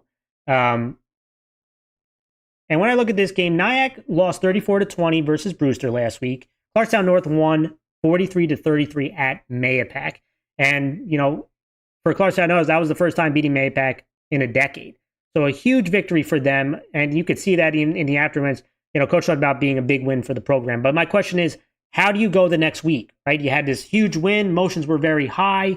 Do you fall down a little bit, right? And when you see this Nyack team, their quarterback in Bierfeld has been impressive for the first 2 weeks of the season. I know only completed 50% of his passes, but he attacks down the field. 176 yards and 2 touchdowns, had a rushing touchdown last week. It's a tough Brewster team. Durasinmi, their running back, 103 yards rushing, including 79 yards receiving. That duo has been really solid, but they have turned the ball over. That's been a huge problem for this offense in a couple weeks. Defensively, they struggled to stop the run, especially quarterback runs. Think of that. Because Clarkstown North has this quarterback in Kavanaugh, I think the entire section knows of at this point, who was tremendous last week. Outside of one pass that he forced for an interception, he was tremendous. 16-24, 234 yards passing, 184 yards rushing, and 4 rushing touchdowns. And it's not just him. He's got guys like Gabay, who had a couple rushing touchdowns, Mulakau, who had made some big plays for them. This offense had 500 yards of offense. I think this team is going to run the ball very well this week. The question is defensively. I know Burgess played really well on that defensive line, but they got to line up. They can't give up the broken plays, the broken coverages, the not containing, because Nyack will make you pay. So they have to line up better than they did last week and play with that same aggressiveness. I think they will. I'm going to go with Clarkstown North. They're at home. I think they win. And to me, it's going to be running the ball, and I think just lining up and not giving up contain as much as they did last week. That's what I think. I think Clarkstown North wins it. Yeah, I'm going to agree with you. I think Clarkstown North, it was a big win against Mayapack. Not a lot of people picked them. including us, right? At the same time, they proved a lot of people wrong, and their offense was humming, right? They had, when you really think about it, Kavanaugh had made some crazy plays. He did. If you watch that game, and I think that as a total offense, the offensive line was playing very well. They were kind of scoring on all cylinders, and their receivers are making some big plays, especially in the deep passing game. So I think Clarkson North is going to have the advantage here. They're at home, and I just think that, like I said before, Nyack's defense definitely needs to kind of prove something. That I think it's going to be a close game, but I do think Clarkson North is going to win this game. I'm going to go with North. Next up, we have Rye 2-0 at Fox Lane, who is 1-1. And when I look at Rye, they obviously had a huge victory, winning 17-7 versus Somers. Fox Lane lost 27-7 at Lakeland. And for Rye, offensively, they are star-studded. Starts with their quarterback in Miller, who was very efficient. Again, outside of one throw, I think he forced for an INT, but he was 14-19, 248 yards, 2 touchdowns, also ran for over 100 yards. But look for the running backs to get more involved this week in Garnett and Stigliano, because a lot was put on Miller's shoulder and he delivered. And look for these receivers against Fox Lane, who struggled to stop some star receivers from making plays last week. In Shoemaker at 158 yards and a touchdown. Lewis, who's been really good for them the first 2 weeks at the wide receiver spot. Now, the offensive line suffered a major injury last week. I'm interested to see how they rebound. But look for this offense to make some big plays. And defensively, if they could play like they did last week, stopping the run, and guys like Steinman and Strazzini and Anderson and Golds are making big plays for this defense, I think you're going to see Rye come out strong. They just have to come out fast, right? Don't have that emotional downturn because you had that huge victory. Don't let Fox Lane hang around because they're a grindy team, right? So for Fox Lane, they have to run the ball. That's where it starts. And they've turned the ball over. 3 last week has been killer for them. Can defensively they slow down the big plays? They might be for a while, but they're going to have to run the ball and limit Rye's possessions, and I don't think they're going to. I'm going to go with Rye to win on the road. Yeah, I'm going to agree. I think, Rye has been, that other team. A lot of people say that it's Somers and Rye are the top teams that we usually see in A. And I think, and I mentioned this last week, the Battle of the Titans, Rye came out the victor, right? Their defense was playing really stout. Good. It was a close game the entire time.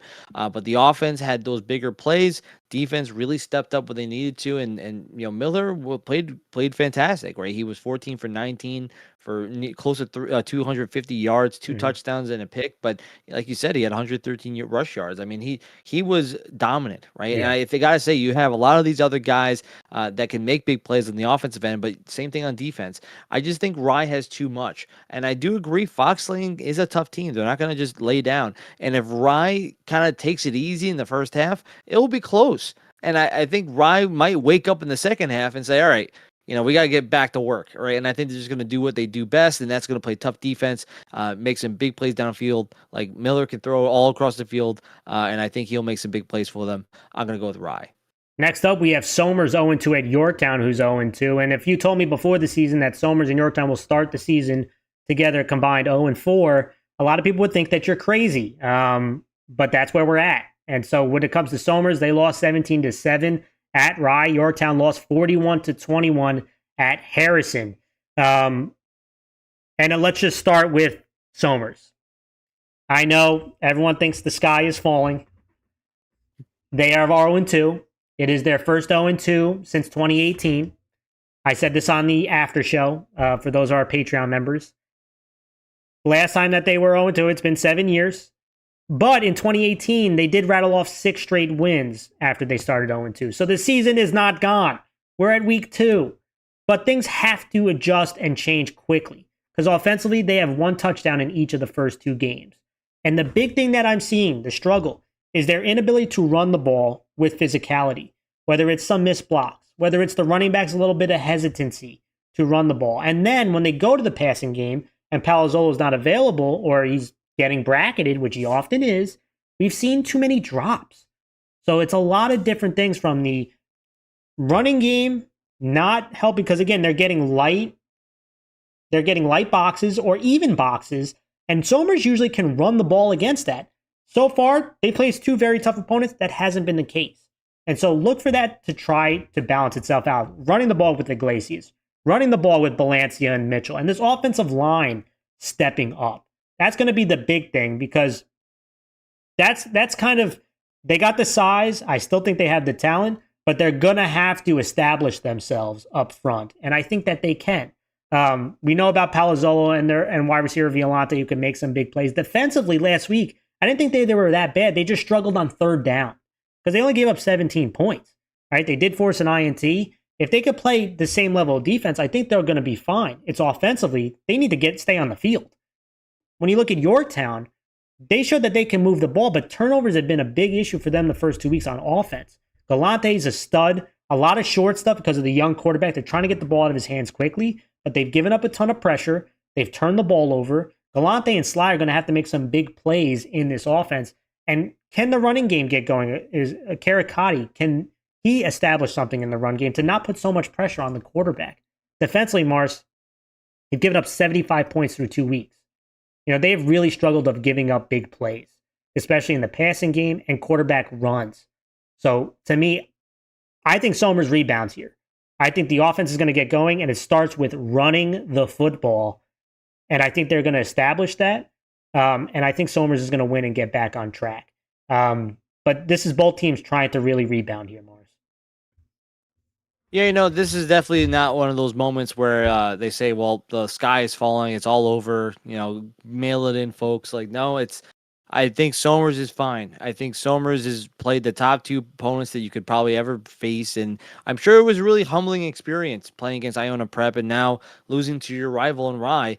And I think these kids are probably hungry. I definitely feel like they going to have a lot of aggression this week. I know they're playing at Yorktown, which is never going to be easy. It's never easy, but I do agree. I think Somers is going to, their offense is going to have to revolve around the run game. They might even have to go back in time and do a little bit of wing T stuff back in the old days of Somers and say, hey, we're going to have to just grind this game away. I disagree. Grind this game away. I don't think they have to, but I have a feeling they might go back into the crypts of the Somers books and say, oh, we got to bring some of these formations back because they're gonna have to grind the run game a little bit, own the line of scrimmage, and then open up the pass like they normally would do. Just because I feel like they just need to get back in the rhythm of doing what they do, right? And I feel like the only thing I'm concerned with Yorktown, and you mentioned earlier, is their defense, right? Yeah. They've for the last few years, Yorktown has been one of the stout defensive units in A, right? And now it's kind of the opposite. Their offense has been doing well enough to score at least 20 points, but like you said, 75 points in the first two weeks is unheard of for Yorktown. So, that has to change in order for this game to be close, in order for Yorktown to try to win. But I don't think it's going to happen. I think Somers is going to rebound this week. I think they're going to go back to their roots a little bit. I think they're going to run the ball a little bit more, and then it's going to open up the pass game. I think I'm going to go with Somers here.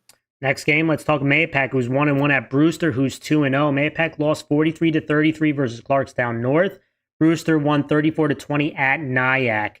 And when, again, looking at this, Mayapack offensively played really well in the first half. They had over 400 yards total last week. And for them, it starts with the physical run game. It's not a complicated offense, right? They love bringing out the tight end, the wing, and they want to run with Masco, who, once he gets into that second level, there's not many people in the league who can stop him. So him hitting the hole, getting to that second level is going to be extremely important. And then them taking shots, with their receiver Shandy, who had 3 touchdowns last week, 1 returning, 2 receiving. That's the dynamic duo that they have.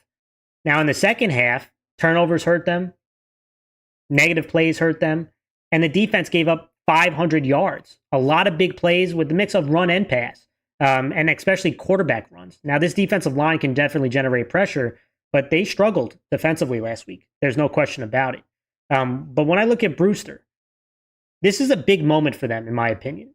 It's a big moment. I talked to them on I talked to them at Media Day. We talked to them about them in the team previews, Mars. I think Brewster has something here, but they have to prove that they can beat their league teams. And I mentioned Yorktown and I mentioned Mayapack.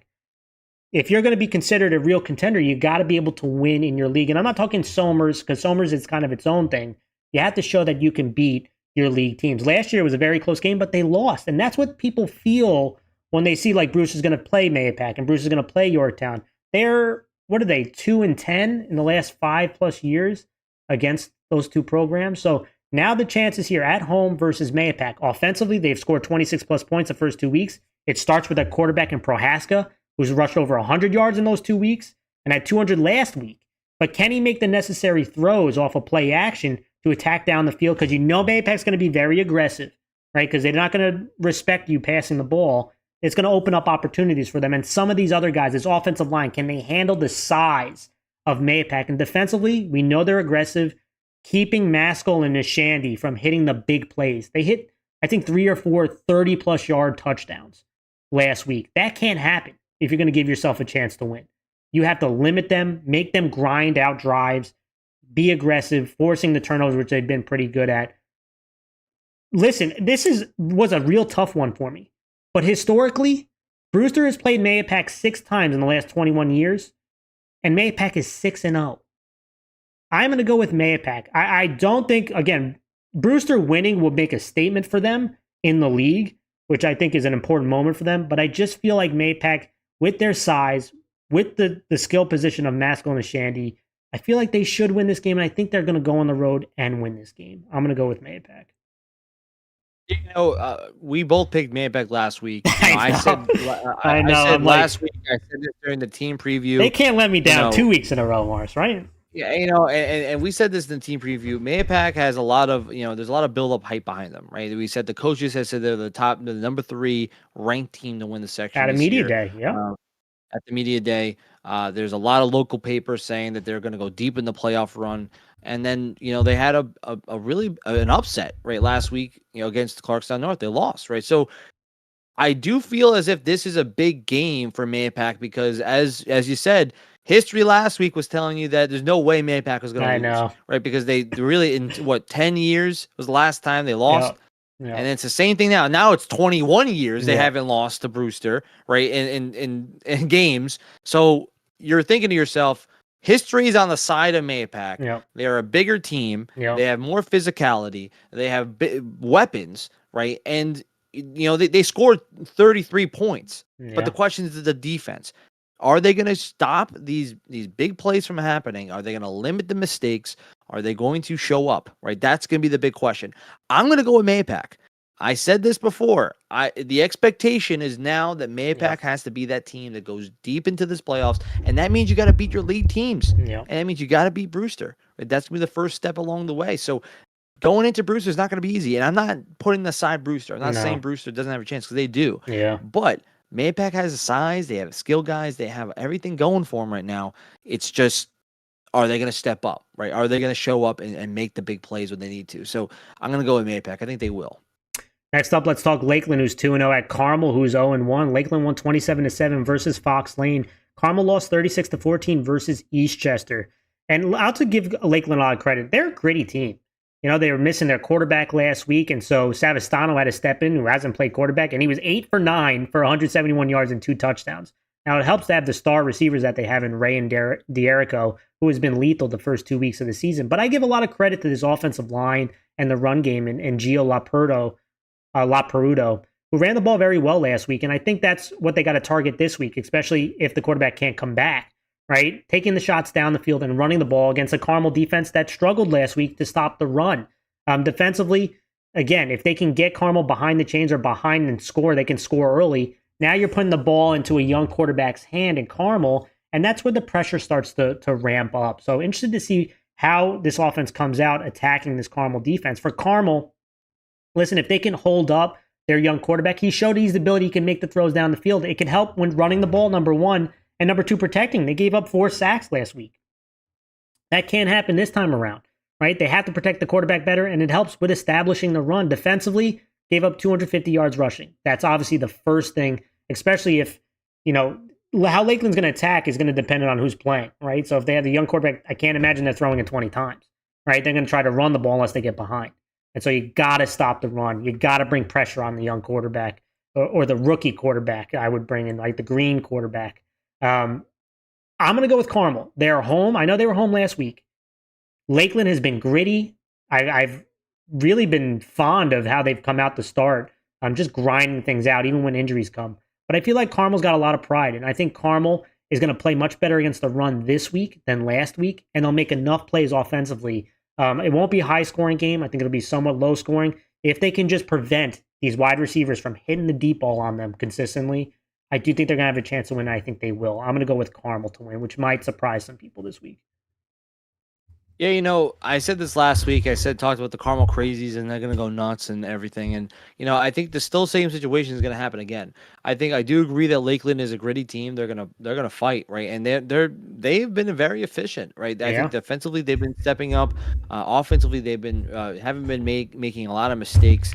And so for Carmel, this is kind of a good test for you. I mean, you really did have a struggle last week, and now the question is, how do you step up? And this has to come from the kids themselves. Need to kind of step up and say, hey, this is our house. We're not allowing someone to get to throw the ball freely without feeling any sort of contact. And like you said, this has to be the defensive front steps up, limits the big plays on the rush offense, and then puts Lakeland in a bind. Make the young quarterback make a big throw. Put them on their heels, Yeah. and then you might be able to make those big plays on defense to get your offense back on the field. Because I feel like if they could do that, then I feel like Carmel's going to have a good chance. I think it's going to be a close game. I think closer than a lot of people think. I'm going to go with Carmel as well. First week is always the sloppiest, and so now you're starting to see a team that might get some cohesion, some chemistry, and they're playing at home again. This is a big moment. If they lose, you're gonna feel some pressure, right? And so I feel like for Carmel, it's like this is a big moment. They have to be better against the run. If they're going to give up a lot of chunk plays in the run game, that's right in Lakeland's hand. Now they can take those deep shots ahead of the chains down the field with these receivers. Next up, another really good, the last one out of A that we're going to talk about. Another really good matchup to me is Harrison 1-1 at Eastchester, who's 1-1. Harrison won 41-21 versus Yorktown. Eastchester won 36-14 at Carmel last week. And for Harrison, their quarterback Badner was sensational last week. 14-20, 235 yards, 3 touchdowns passing, and then 202 yards rushing and 3 touchdowns. If he plays like that, this offense can become very dynamic because they have a couple of receivers, guys like McCoy and Briota, who can make some plays for them. They had 3 of the receiving touchdowns last week. They have their fullback in Marisi, who's a physical runner. You have, some pieces in the passing game and in the running game, and Badner really brought it together last week. And if he can continue that, this offense could be really strong. And Eastchester has shown in the first 2 weeks of the year, they can give up some big pass plays. So that's going to be very interesting. Defensively, last week, they forced a couple interceptions. If they can get ahead and slow down the run game for Eastchester, make them a passing team, that's in Harrison's benefit. To get ahead early and force Eastchester to get out of their game plan, which is running the football. That's for Eastchester. I just mentioned, starts with the run game, and they have multiple guys who can do. Martucci and Burbridge combined for, again, 250 yards rushing between the two of them and 4 touchdowns rushing. So, that's that duo right there. This offensive line's got to be physical. That's what they play with, and be efficient enough in the passing game to keep a defense honest. Defensively, they got to contain the quarterback. The secondary is going to have their hands full versus Harrison, but if this defensive front end can get after it, they had 4 sacks last week.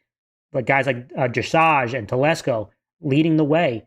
I think Eastchester at home, I'm going to pick Eastchester to win it. I think defensively, they'll make enough plays. Harrison was tremendous offensively last week, but I think they're going to play a much more physical defensive front 7 than they saw last week. And I think it's going to be in Eastchester's benefit. I'm going to go with Eastchester. Yeah, this is definitely a tough game for me. I feel like Eastchester did have a really good showing last week. Defensively, they had a lot of pressure on the quarterback, and they had a lot of sacks. I think it was, 4 sacks last week. Harrison, on the other hand, offensively, they were crisp. It's 41 points. Yeah. Defense had some lapses, right? I got to say. But I do think Harrison's going to win this game. I do think the defense will limit the big plays on the run game. I think they're going to kind of overcompensate. They're going to say, "Hey, we're going to bail out to stop the run," and they're going to bank that their secondary guys can make the plays when they need to. I think their offense is going to chip away and get ahead, and then kind of own the time of possession. I'm going to go with Harrison. All right, let's go to AA, guys. And just a quick reminder: if you haven't done so yet, hit that thumbs up, hit that sub button. It really does help us and help the channel, and we would greatly appreciate it.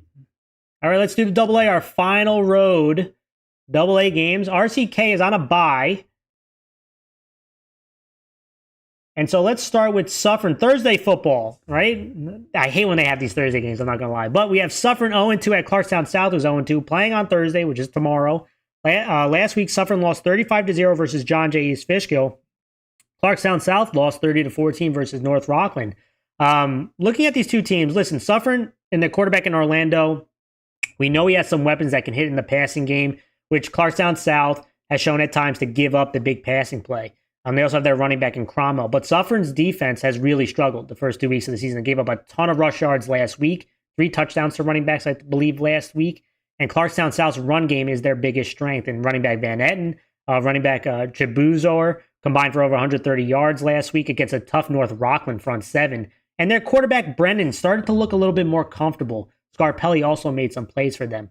If they can establish the run, which I think they will, I think Clarkstown South has a really good chance. I know defensively they've given up big plays, which they might in this game as well. But I'm going to go with Clarkstown South.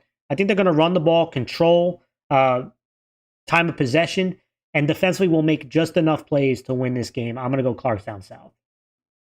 Yeah, I'm also going to agree with you. I think Clarkstown South is going to win this game. I do think that the defense didn't really play that bad. They just definitely have to stop giving up the big plays. I think that those big chunk plays really did just have a dagger right for this defense. Yeah. And so I think Clarkstown South is playing at home, right? I think that's going to be a key thing in this game. I'm going to go South. Next up, we have Yonkers Brave, who's 2-0 at East Ramapo, who's 0-2. Yonkers Brave won 25-6 versus Ossining. East Ramapo lost 42 to 41 at Ketchum. And looking at these two teams, listen, for Yonkers Brave, they have the speed, right? If they can get on the edge, I do think they can create a bunch of chunk plays in this game because East Ramapo defensively, they've given up 80-plus points the first 2 weeks. This is an aggressive defense, but they've missed a ton of tackles. They've broken contain quite often, and teams have made them pay out on the edge. And I do think Yonkers Brave can take control of it. Now, East Ramapo offensively really woke up last week, had 400 yards rushing, led by Brown and Pierre, who had 6 touchdowns between them, but they have to avoid the turnovers. That's another thing that's hurt this offense. When they don't turn the ball over, this offense showed that they can move the ball, but turnovers and defensive lapses have really hurt them. For Yonkers Brave, 1 touchdown given up so far the first 2 weeks, Mars. I'm going to go with Yonkers Brave. I don't think they've ever gone 3-0 to start the season. I think it happens this year. I'm going to go Yonkers Brave here. I'm also going to agree with you. I feel like their speed, their the ability to make big plays in the open field is something that to watch for. I feel like their defense did really step up last week against Ossining. And so I know that East Ramapo has definitely improved offensively to get 21 points last week. But as you mentioned, defensively, 41. given up what? I said 41. Sorry, yeah. Yeah. So 41. 80 plus points in the first 2 weeks is a lot defensively. And so I do think the fact that Brave has the ability to make some big plays offensively, I just don't think East Ramapo has enough defensively to slow that down. I'm going to go with Brave. Let's talk next up. We have Yonkers Forest 2-0 at Ossining, who's 0-1. Yonkers Forest won a very gritty, entertaining game, 12-6 versus Mount Vernon. Ossining lost 25-6 at Yonkers Brave. For Yonkers Forest, again, they grinded the win. You never apologize for wins, but you need to learn from wins. And they had a ton of penalties last week that were almost cost them the game. Now, this offensive line, when they're not causing penalties, they can move people. And the quarterback design runs, the running game, and their ability to take shots down the field, they showed the ability to do that last week. And I think they could do that again. Defensively, they had a gritty performance, but it starts with stopping the run versus Ossining. Guys like Ibarra and Ramirez lead the way for Ossining. But can this offensive line of Ossining handle the defensive front seven for Yonkers Forest that made a lot of plays for them last week? I'm going to go with Yonkers Forest. I think they're going to go 3-0 as well, which I don't think we've ever had the Yonkers teams both start. We both started 2-0 last year. I don't think it's ever started 3-0, and I think it's going to happen on the road. Yonkers Forest is going to win this game. Yeah, I mean, it sounds like I'm just repeating it here, but I'm also going to go with Forest. I just feel like defensively they had a really gritty game against Mount Vernon, but they made a lot of mistakes, like you mentioned. It's the questions of if they limit those mistakes and the penalties and stuff like that, are they going to be able to, even have more points, right? I feel like when you limit those mistakes and you're just more efficient and more disciplined, you really can move the ball, right? And as much as Mount Vernon was a gritty team, I just feel like Forest, they had that advantage. And I just think Ossining still needs to figure out some things offensively. I feel like they have to go back to the roots, go run the ball, right? Own the line of scrimmage, and they still have to find that. So I just think that Forest is going to have that advantage. I'm going to go with Forest. Next up, we have White Plains 1-1 at Mount Vernon, who is 0-2. White Plains lost 41-20 at Washingtonville. Mount Vernon lost 12-6 at Yonkers Forest. And for White Plains, I know that they can move the ball. I mean, Pierre has been really good for them at the quarterback spot. 12 of 14 last week. 156 yards and 3 touchdowns. And they have some receivers in Boykin and Pierrette who have been playmakers. But defensively, can they defend the pass? Mount Vernon had multiple chances to win the game last week, but turnovers were a killer. Negative plays were a killer. Their quarterback in White is leading the way, but they have the athletes that they can throw the ball down the field. Defensively, they played pretty well for the most part, but they got to bottle up here, which is very difficult to do. Can the secondary play at a high level against some of these star receivers that White Plains has? They are home. I think they are going to win. I think Mount Vernon is going to rebound here. They had multiple chances to win and beat Yonkers Forest, who's, I think, a good team. And I think they're going to close the deal at home, rebounding, playing strong defense, and not having the same amount of negative plays and turnovers that they did on offense. I'm going to go with Mount Vernon. I was really tough. This is a really tough game for me. I honestly was leaning into either way at some point, and I thought to myself, Mount Vernon defensively has been very, very tough, right? And the games they lost have been close games, and they obviously just have to figure out the little things on offense to really get them going. White Plains, on the other hand, is like, hey, we could score a lot, but defensively, it's like they struggle to limit the big plays. Yep. I honestly think I'm gonna go White Plains. I think they're gonna beat Mount Vernon. I think you have Pierre, who has been outstanding as a playmaker for White Plains. You have a lot of speed with different playmakers in this offense. I think it's gonna be like the question of, for me, White Plains is just going to score a lot of points, and every time they get a chance on offense, they're going to drive and score, right? I think Mount Vernon might limit certain drives, but I just think that their offense still has question marks to me, and I just think White Plains together offensively has the weapons to pull away. I'm going to go with White Plains. We have a question. What's your North Rockland prediction? Well, perfect segue. We have our Mamaroneck 2-0 at North Rockland, who's 1-1. And this is a rematch of the 1AA section title where North Rockland won last year. And looking at this game, Mamaroneck won 24-13 versus Arlington. North Rockland won 30-14 at Clarkstown South. A really interesting matchup here, Mars. Mamaroneck quarterback Kelly, 15-26 last week, 175 yards and 2 touchdowns. Did have a big INT that did change the momentum of the game. So limiting the turnovers is obviously going to be super important in this game. Walker had made some big plays, had a receiving touchdown. Leibowitz had a receiving touchdown. This offensive line, who is really strong for Mamaroneck, has its hands full against a tough front seven in North Rockland. That is the matchup to watch. I know people love looking at receivers and quarterbacks and running back, but to me, the trenches are going to be so important in this one because they need to attack North Rockland in the air. Can they protect the quarterback from the pressure that he's going to face? Defensively, this is a strong defensive unit. Sam McGill, when Arlington was driving, had a chance to go up, had the big INT in the fourth quarter that pretty much ended the game there. Jack Perez has also been very active at the linebacker spot. Stopping the North Rockland run game is going to be super important. Him and Prevost, who's been really good up front, that's going to be really intriguing. But for North Rockland, Perini, what I love about him, last year he struggled with turnovers. This year he's been much better at protecting the football. 7-11, 121 yards, had a rushing touchdown. Norman is starting to get things going, running the ball. This offensive line has its handful against that defensive front seven. So interested to see both trenches going at it. But defensively, a tough defensive unit. Prisco's been very active. The defensive lineman 23, who I keep ruining his last name, so I'm not going to butcher it here, but he is very active. They're going to have to slow him down from getting pressure on their quarterback. Higgins had an INT last week. This one was the one that I was really struggling with, going back and forth, back and forth. But when things are even, I like to go with the home team. And I'm going to go with North Rockland to win. Having that home field advantage is going to be key in this one. I think North Rockland, in a very close, low-scoring game, wins this one. I'm going North Rockland.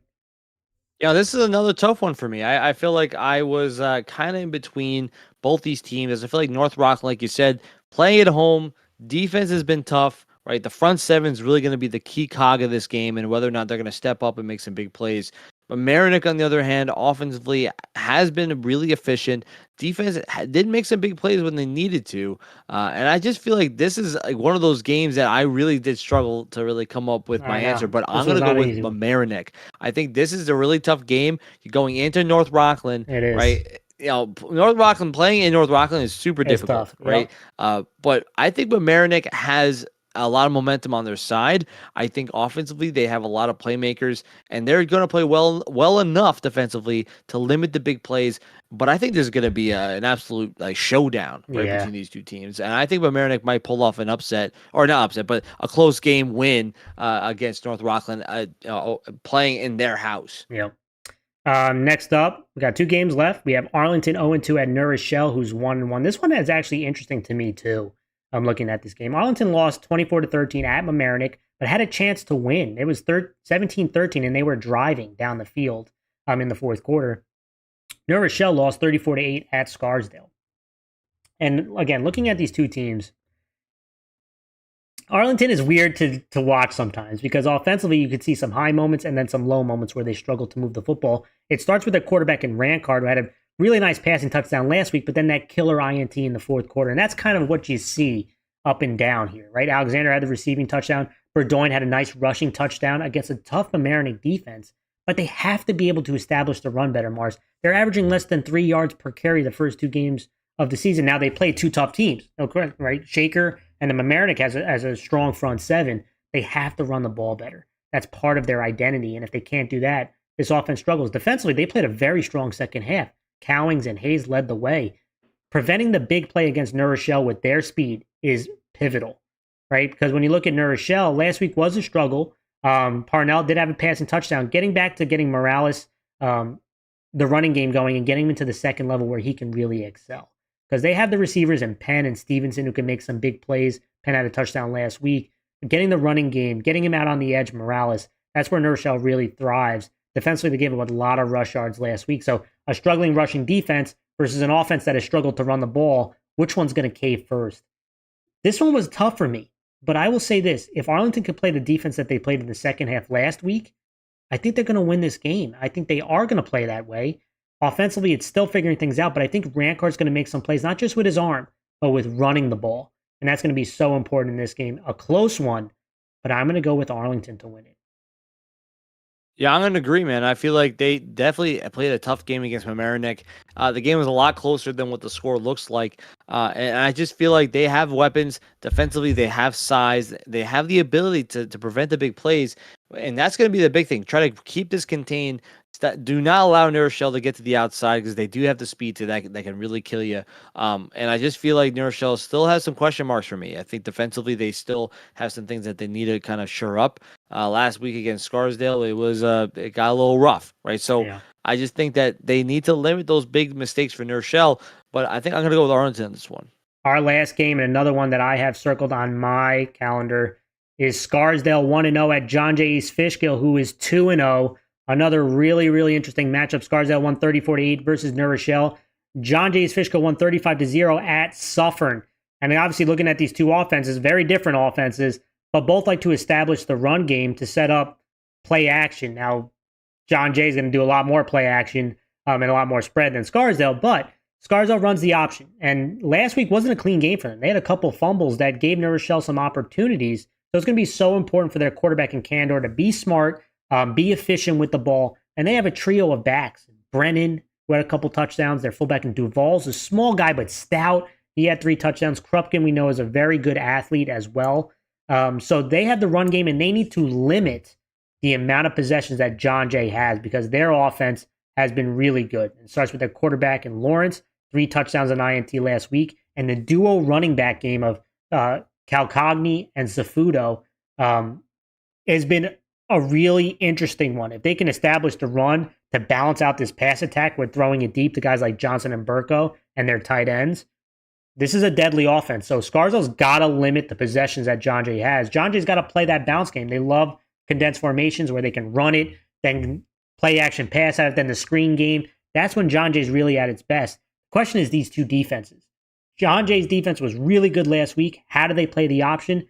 Scarsdale's defense is not big, but they are scrappy, and that's what they were last year. If they can generate some pressure on John Jay, they will have a real chance here because the secondary, Krupin's in the back end at safety, but this secondary has their hands full with some of these stud receivers.